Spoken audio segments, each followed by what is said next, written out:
우리가 지난주 설교에서 하나님께서 영원하신 분임을 살펴보았습니다. 이렇게 하나님의 영원하신 속성에 대해서 살펴보는 것은 사람이 하나님의 형상으로 지음을 받았기 때문입니다. 그래서 하나님의 속성 중에 일부가 우리에게 선물로 주어집니다. 우리는 절대로 영원한 존재가 아니지요. 하지만 하나님이 영원하시기 때문에 그 영원하심의 일부가 우리에게 은혜로 주어져 우리가 영원한 생명을 누리게 됩니다. 오늘은 하나님께서 스스로 존재하시는 분임을 살펴보고자 합니다. 이것을 한자로는 자존그러죠. 스스로 존재하신다. 그래서 하나님께서 스스로 존재하심으로 인해서 우리에게 어떠한 큰 선물이 주어진가, 이것을 살펴보고자 합니다. 오늘 본문을 보면은 여러 지역으로 선교를 다니는 사도 바울이 그리스 아테네 지역에 도착했습니다. 그리스는 철학으로 유명하지 않습니까? 철학이라는 것이 바로 종교성과 관계가 되죠. 그래서 아테네 사람들이 여러 신을 섬기고 심지어 이름을 알지 못하는 신을 위해서 단을 만들고 섬기는 것을 바울이 보고서 아테네 사람들, 너희들은 참으로 종교심의 범사에 많다, 이렇게 말을 했습니다. 그러면 너희가 알지 못하는 이것을 내가 알게 해주겠다, 그러며 예수 그리스도를 전합니다. 사람은 영적인 존재이기 때문에 삶의 여러 곳에서 영적인 것을 느낍니다. 그런데 이 영적인 것은 우리의 이 오감으로, 이성으로 이런 반복되는 현상을 관찰해내지 못합니다. 그리고 구체적으로 관찰해내지 못해요. 그렇기 때문에 느끼기는 하지만 정확하게 이것이다, 이렇게 표현할 수가 없습니다. 많은 이단들이, 그리고 사이비, 그리고 샤머니즘들이 이러한 영적인 것들을 이렇게 구체화하면서 자신들이 마치 이러한 모든 것들을 알고 있고 영적인 것들의 신들을 자신들이 부리는 양, 이러한 사람들을 혹세무민하여 자신의 이익을 구합니다. 그런데 우리가 6월 첫째 주에 사람은 이렇게 경험해 보지 못한 것, 머리로 생각해 보지 못한 것은 알 수가 없다. 그래서 하나님께서 진리를 계시하여 주시고 이것을 이해하도록 우리에게 믿음을 주시고 성경에 기록하여 진리를 남겨두셨음을 살펴보았습니다.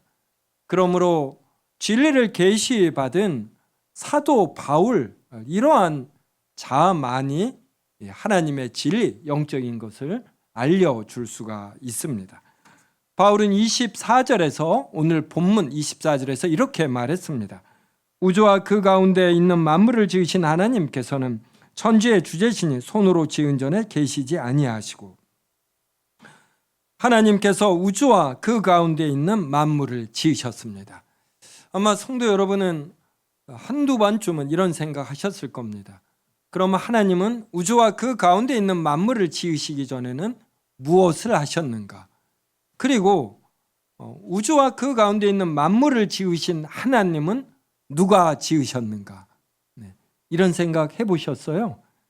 이러한 생각이 주님 안에서 진지하게 이루어진다면 우리의 신앙을 단단히 하는데 크게 도움이 됩니다.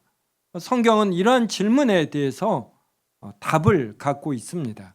출애굽기 2장 11절부터 14절을 한 절씩 읽겠습니다. 모세가 하나님께 아뢰되 내가 누구에게 바로에게 가며 이스라엘 자손을 애굽에서 인도하여 내리이까?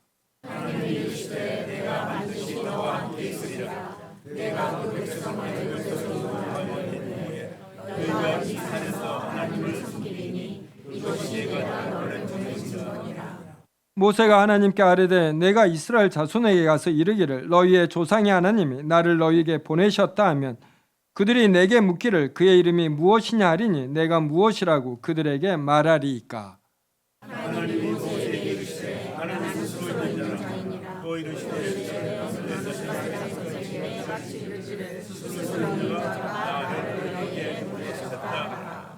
출애굽기 3장 11절부터 14절을 읽었는데 이것의 배경은 이렇습니다. 모세가 애굽의 공주의 아들로 궁정에서 자랐습니다. 그러다가 이 신분이 탈로나 미디안 광야로 도망가 미디안 제사장 이드로의 사위가 되어서 양을 치며 지냈습니다. 40년이 즈음해서 떨기 나무가 불에 타는 것을 보았는데 다 없어지지 아니하고 계속 타는 것입니다. 이것을 살펴보려 모세가 왔을 때 하나님께서 임재하시어 모세에게 애굽으로 내려가 이스라엘 백성을 이끌고 나오라 그랬습니다.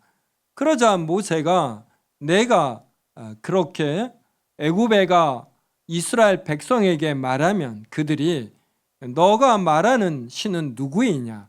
그 신의 이름은 무엇이고 정체는 무엇이냐라고 물을 터인데 어떻게 대답해야 하느냐 물었습니다. 그러자 하나님께서 나는 스스로 계시는 자이다. 이것이 나의 이름이다 라고 3장 14절에서 말씀하시고 그리고 3장 15절에서는 스스로 계셔서 늘 계시는 하나님이시기에 나는 바로 아브라함의 하나님이고 이삭의 하나님이고 야곱의 하나님 여호와이다 이렇게 말했습니다. 바로 너희의 조상이 되는 아브라함과 이삭과 야곱의 하나님이고 이 말은 아브라함과 이삭과 야곱이 이 땅에서는 죽었지만 천국에서는 그 영혼이 살아 계시고 그래서 과거에 행했던 나 하나님은 현재에도 똑같이 이스라엘 백성을 택하시어 구원하시는 일을 하고 계신다.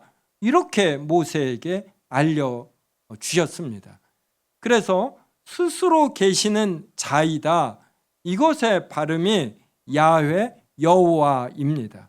그래서 여호와 하나님이라고 할 때 이 하나님은 일반적으로 신이란 뜻이고 이 신의 이름이 여호와라는 것이에요. 그럴 때 여호와는 스스로 계시는 이이다. 이러한 의미를 갖는 것입니다. 성도 여러분, 스스로 계신다. 이거 이해되셔요? 이거 참 이해하기 힘듭니다. 왜냐하면 사람은 이것을 경험한 적이 없거든요. 그렇기 때문에 생각하기도 힘든 것이죠. 이러할 때 우리가 바로 믿음으로 이것을 받아들입니다. 믿음이란 직관이라고도 할 수 있고 통찰이라고도 할 수 있어요. 이렇게 직접적이고 즉각적인 통찰에 의거해서 이것이 인식이 되는 것입니다.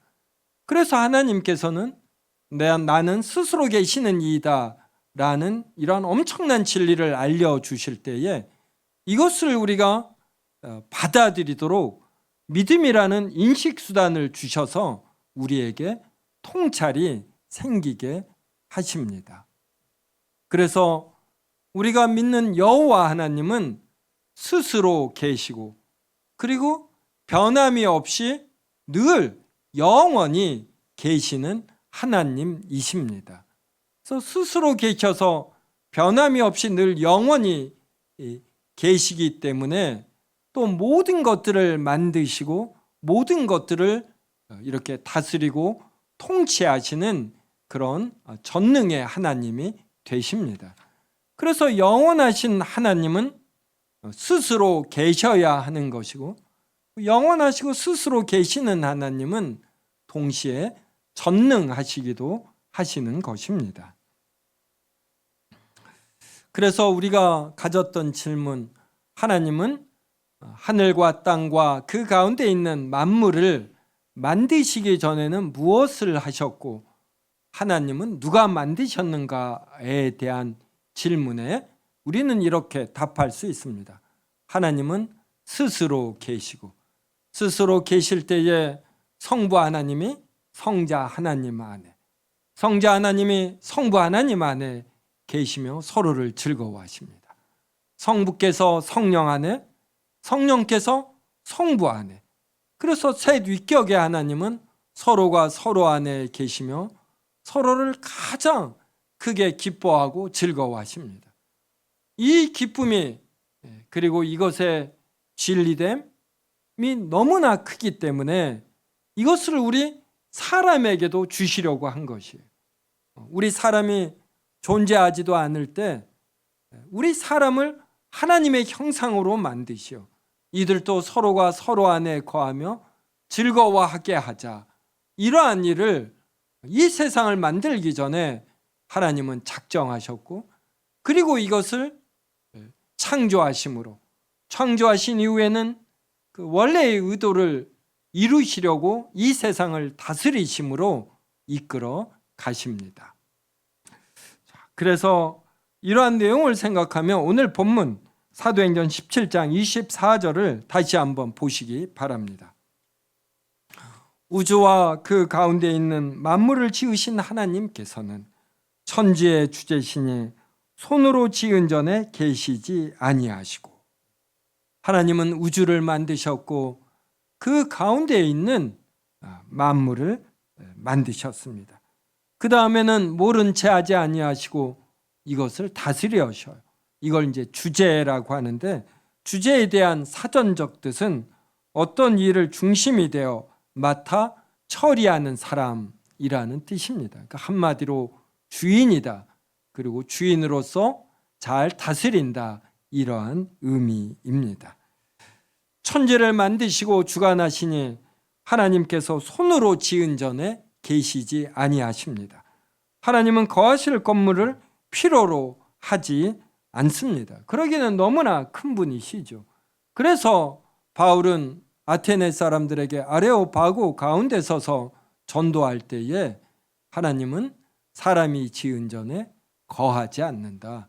그러니 너희가 신들을 위하여 만든 단, 이것은 의미가 없다라고 가르쳤습니다. 그 다음 이어지는 25절도 한번 보십시오. 또 무엇이 부족한 것처럼 사람의 손으로 섬김을 받으시는 것이 아니니 이는 만민에게 생명과 호흡과 만물을 신이 주시는 이심이라. 신이 무엇이 부족하여 사람의 섬김, 사람이 제공하는 것을 필요로 한다면 신은 그만큼 부족한 것입니다.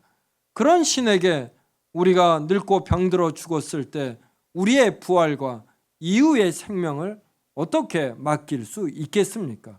우리가 하나님께 예배 드리는 것은 하나님의 이러한 완전하심을 찬양하고 이것을 우리가 즐거워하는 것이지, 우리가 예배를 드리지 않으면 하나님의 부족한 부분이 채워지지 않아 하나님께서 하나님의 일을 못하시는 것이 절대로 아닙니다.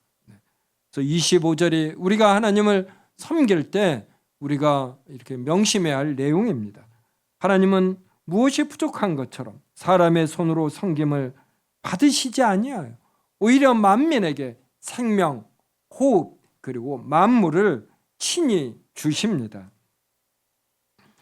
이것을 아는데 열왕기상 8장이 또 도움을 줍니다. 열왕기상 8장 27절부터 32절을 한 절씩 읽겠습니다. 하나님이 참으로 땅에 거하시리이까 하늘과 하늘들의 하늘이라도 주를 용납하지 못하겠거든 하물며 내가 건축한 이 성전 이오리이까.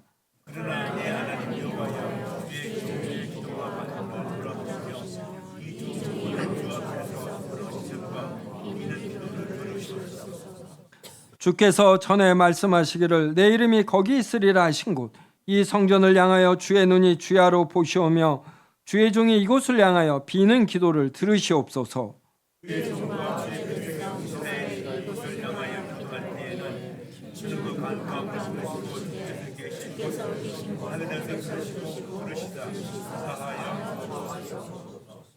만일 어떤 사람이 그 이웃에게 범죄함으로 맹세시킴을 받고 그가 와서 이 성전에 있는 주의 제단 앞에서 맹세하거든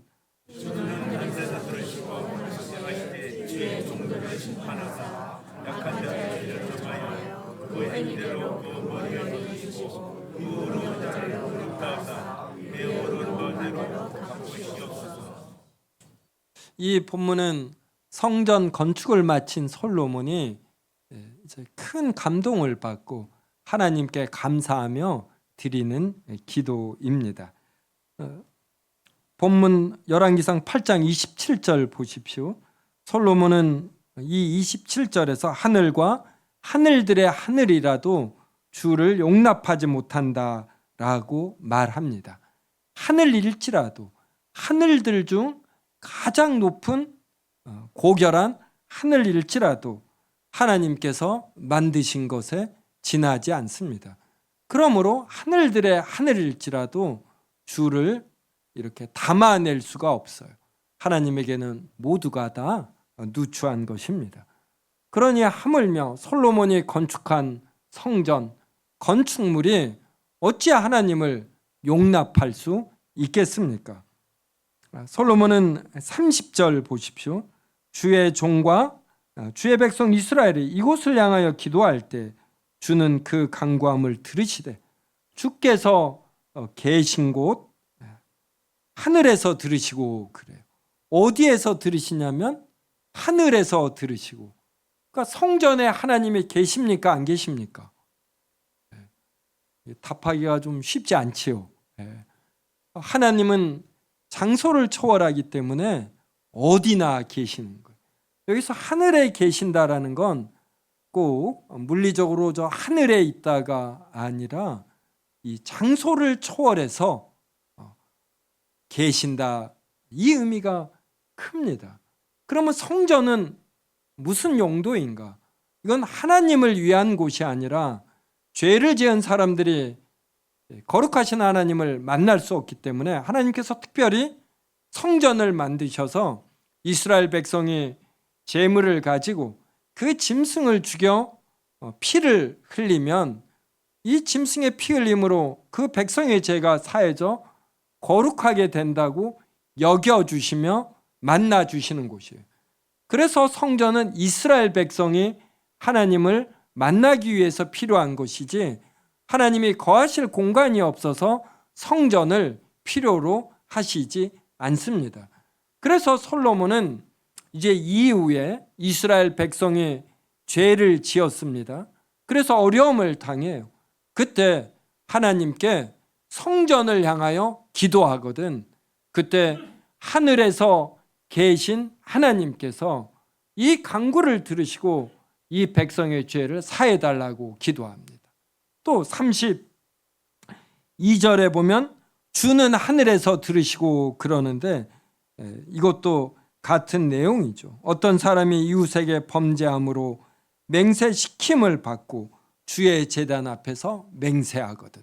또 그 이후에는 적군에게 사로잡혀 바벨론 지역과 같이 포로로 잡혀갔을 때 그곳에서 주의 성전을 향하여 기도하면 하나님께서 계신 곳 그 하늘에서 들으시고 이스라엘 백성의 죄를 사해달라 이렇게 말을 합니다. 이처럼 하나님은 광대하셔요.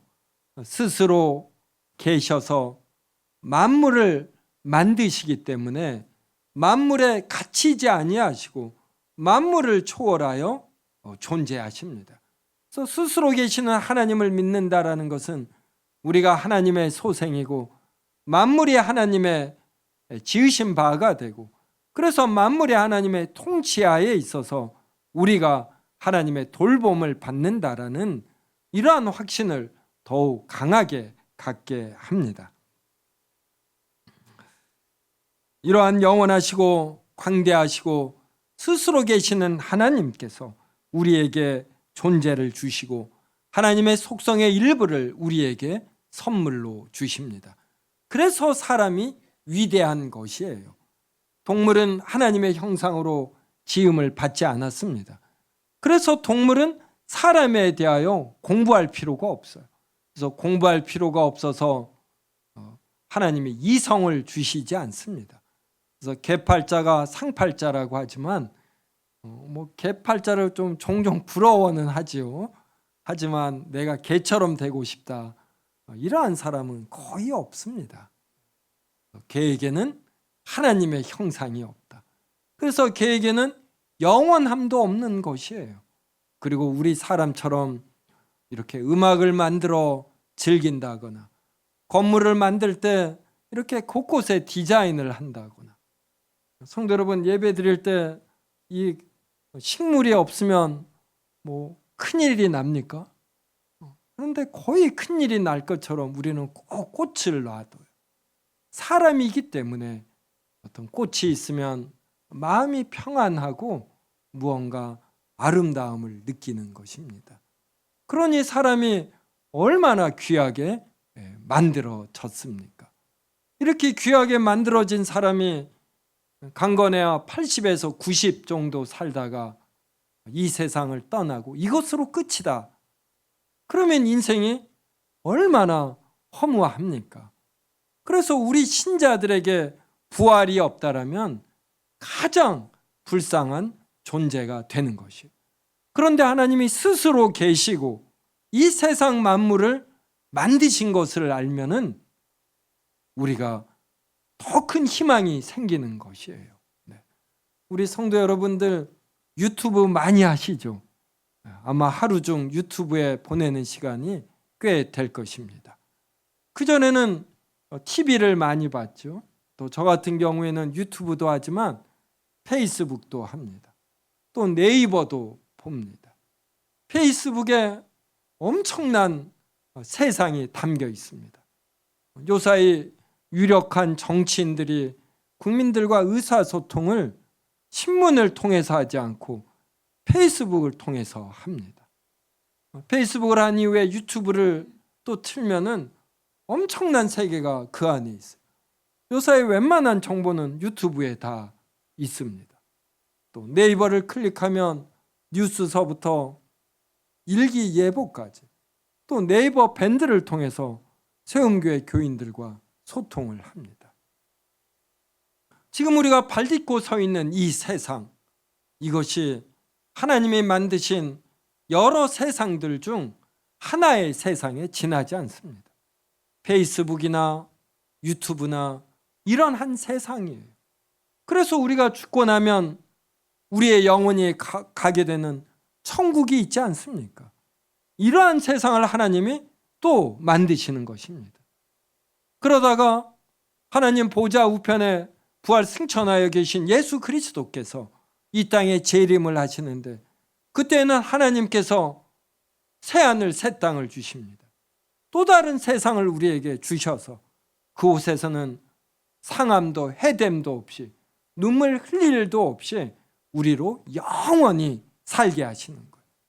이러한 일이 왜 가능하냐면 하나님께서 영원하시기 때문에, 스스로 존재하시기 때문에, 그래서 만물을 만드시기 때문에, 그래서 가능한 것이에요. 우리가 죽을 때 무언가 결단을 해야 되지 않습니까? 나는 여기서 죽지만 나에게는 더 찬란한 세상이 기다리는 줄 알고 이 세상과 기꺼이 이별할 수 있는 이러한 결단이 필요로 해요. 근데 이러한 결단을 하는데 하나님이 영원하시고 스스로 존재하심을 아는 것, 이것이 얼마나 중요한지 모릅니다.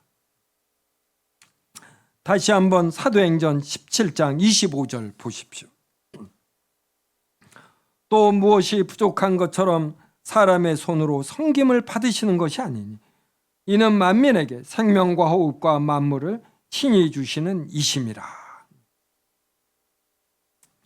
오늘 우리가 예배 드리러 왔는데 우리가 이 예배를 드리지 않으면 하나님이 무엇이 부족해서 하나님의 사업을 하는데 지장이 있는 것이 아닙니다. 우리가 예배 드리는 건 바로 우리를 위해서요. 하나님을 즐거워하심이지, 하나님은 절대로 우리가 드리는 찬송과 기도와 헌금을 이용해서 하나님의 사업을 하시는 분이 절대로 아닙니다. 하나님은 스스로 존재하셔서 모든 것을 만드셨는데 무엇이 부족하겠습니까? 우리는 예배를 드리며 하나님을 즐거워하고 우리가 하나님의 지음을 받은 자이고, 하나님은 이렇게 영원하시고 자존하시고 전능하시고 사랑이 풍성하시어 우리를 너무나 사랑하시어 자신의 독생자를 주시기까지 하신 분이시다. 이것을 확인하며 우리는 자유로움을 느끼고 내세와 영원에 대한 확신을 갖는 것입니다. 성도 여러분, 스스로 생명을 취하신 분 계셔요? 나는 사람으로 태어나 대한민국의 1900년대에 태어나 내 생명을 영위하겠다. 없지요. 스스로 생명을 취한 분이 아무도 없습니다. 그러기에 내가 늙고 병들고 죽음에 있어서도 내가 하는 역할은 없는 것이에요. 우리는 늙어져 가는 것이고 병이 드는 것이고 그리고 죽임을 당하는 존재인 것입니다. 바로 이 신비한 생명이 하나님에게 있어요. 또 호흡은 어떻습니까? 우리는 어떤 쉬운 일을 표현할 때 누워서 떡 먹기다, 숨 쉬는 것처럼 쉽다 이럽니다. 하지만 임종을 앞두신 분의 그 거친 호흡을 보셨는지 모르겠습니다. 저는 아무래도 목사이다 보니 중환자실도 종종 방문하게 됩니다. 이 거친 호흡을 제가 몇 번을 보면서 기억을 하고, 저희 아버지 숨 거두실 때에도 제가 눈을 감겨 드렸습니다. 그때 아버님이 돌아가신 것 같다고 제가 병원에 연락을 하니까 이 기계들이 있지 않습니까? 막 이렇게 그래프를 치는데 아버님이 돌아가시니까 이게 일직선이 돼요. 그리고 0이 됩니다. 그래서 간호사가 와서 심전도 검사를 해요. 그 후에는 의사가 와서 이 불빛 작은 전등으로 눈을 비춥니다. 아무 움직임 등이 없으니까 의사가 저에게 숙연한 자세로 의학적으로 사망하셨습니다. 그래서 장례사가 옵니다. 그래서 영안실로 아버님을 모시는데 아버님이 덮고 있던 시트를 이 머리 위까지 씌웁니다. 그때 제가 반발하려고 했어요. 그런데 순간적으로 아버님이 소천하셔서 이제 더 이상 호흡하지 못하지, 이걸 깨닫고 가만히 있었습니다. 그래서 우리가 숨 쉬는 것, 이걸 하나님이 주시는 것이에요. 그래서 우리가 이러한 것을 안다라면은 내가 호흡할 수 있는 것, 특별히 나의 이 두 발로 예배 드리러 현장 예배에 오는 것, 내가 찬양을 부를 수 있는 입과 들을 수 있는 귀가 있는 것, 이 모든 것이 하나님이 주시는 귀한 능력이고 은혜인 줄 알므로 우리에게 기본적인 감사함이 있게 됩니다. 하나님은 이렇게 생명과 호흡을 주시고 만물을 주셔요. 우리가 살아가는데 필요한 바를 우리의 능력과 우리의 아이디어까지 하나님이 다 주시는 것입니다. 그래서 우리는 하나님께 예배하며 내가 가진 모든 것이 하나님으로부터 온 줄 알고 겸손해지고 낮아지고, 나에게 모든 것을 주신 하나님은 내가 죽을 때 나에게 영원함도 주신다, 이러한 확신이 더욱 생기는 것이에요. 그러면서 우리의 마음이 넓어지는 것이죠. 영원을 생각하며 영원에 잇대어 현재 발생하는 일들을 해석하게 되니 우리는 믿지 않는 자들보다는 더 대범해지는 것이고, 우리의 진정한 목표가 무엇인가를 알아야 하기 때문에 더 자유로워진 사람이 되는 것입니다. 성도 여러분, 우리 주변을 둘러보십시오. 하나님의 영원하심과 광대하심과 이러한 영원하심, 광대하심을 반영하는 것들, 이러한 것들을 한번 느껴보시기 바랍니다. 저는 우주를 볼 때 이걸 느껴요. 1977년에 미국 나사에서 보이저호를 쐈습니다. 특별히 그때 전후로 이 우주에 대해서 큰 관심을 가졌던 것 같아요. 그 광활한 우주에 이 보이저 한 1톤 되거든요. 자동차만 하다고 할까? 얼마나 작습니까? 1초에 20, 30km를 갑니다. 그런데 빛의 속도로는 30만 킬로미터를 간대요. 이렇게 137억 년입니다. 137년이 아니라 137억 년을 가야 우주가 끝에 이른다고 합니다. 이러한 곳에서 저는 하나님의 영원하심, 광대하심을 느낍니다. 하나님께서 스스로 존재하셔 만물을 창조하신 분이라는 것, 이러한 걸 저는 자연의 신비에서 느껴요. 지구는 분명히 생명체가 아닙니다. 그런데 어떻게 1초의 오차도 없이 정확하게 하루에 한 바퀴를 돕니다. 1년에 태양주위를 정확하게 한 바퀴를 돕니다. 어떻게 이러한 일이 가능합니까? 또 제가 아침에 먹은 것이 소화가 되고 소화 과정을 알지 못해요. 내 인체 이 내면에서 일어나는 엄청난 화학작용들, 과정들을 알지 못합니다. 하나님께서 이 모든 것을 이끄시면서 스스로 존재하시며 만물을 이끄시는 하나님을 느낍니다. 그런 하나님이 우리가 죽을 때에 우리가 거할 공간을 만들어 놓으십니다. 사람도 페이스북과 같은 세계를 만들고 유튜버와 같은 세계를 만들고 네이버와 같은 포털 사이트를 만들어 그 사이버 스페이스에서 엄청난 것들을 경험하게 하는데, 전능하신 하나님께서 얼마나 많은 이러한 공간들을 만드시겠습니까? 그래서 우리는 이 땅에서 비록 80, 90의 강건함을 유지하고 이 세상을 떠나지만 이 세상의 삶은 잠시이고 하나님의 영원함의 일부를 우리에게 주시어 우리를 영원한 존재로 만드시어 영생을 누리도록 하십니다.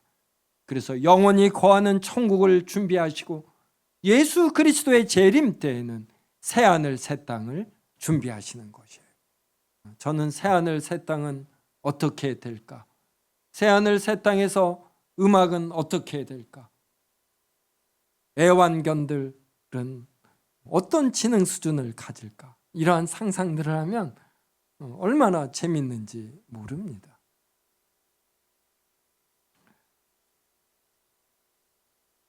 성도 여러분, 자주 영원과 무한과 스스로 존재함을 생각하시기 바랍니다. 영원과 무한과 스스로 존재하시는 하나님의 견주어 여러 가지 것들을 생각해 보는 것입니다. 그러면 성경만이 진리이고 하나님의 말씀만이 가치가 있음을 알게 됩니다. 이 땅에서 사람들이 만든 가치들, 이념들은 모두 부분적인 진리에 지나지 않습니다. 신자들은 이 땅의 가치가 아니라 하늘의 가치를 추구합니다. 시간을 뚫고 살아남는 가치, 우리의 경험과 이성으로 헤아리는 가치가 아니라 영원하시고 무한하시고 자존하시는 하나님께서 주시는 가치를 우리 신자들은 추구합니다. 스스로 영원히 존재하시는 하나님을 인하여 신자들이 영원한 존재가 됩니다. 무한한 가치와 진리를 누리는 존재가 됩니다. 우리는 그 영원한 진리로 세상살이를 바라봅니다. 세상 사람들과 다르게 생각하고 판단하는 것입니다. 성도 여러분, 우리가 자존하시는 하나님을 인해 존재와 생명과 호흡과 만물을 가진 위대한 존재입니다. 이것으로 마음을 넓게 가지시고 사람들이 만든 인위적인 가치나 이념을 넘어서시고 부활에 대한 소망이 더욱 강해지시기를 기원합니다.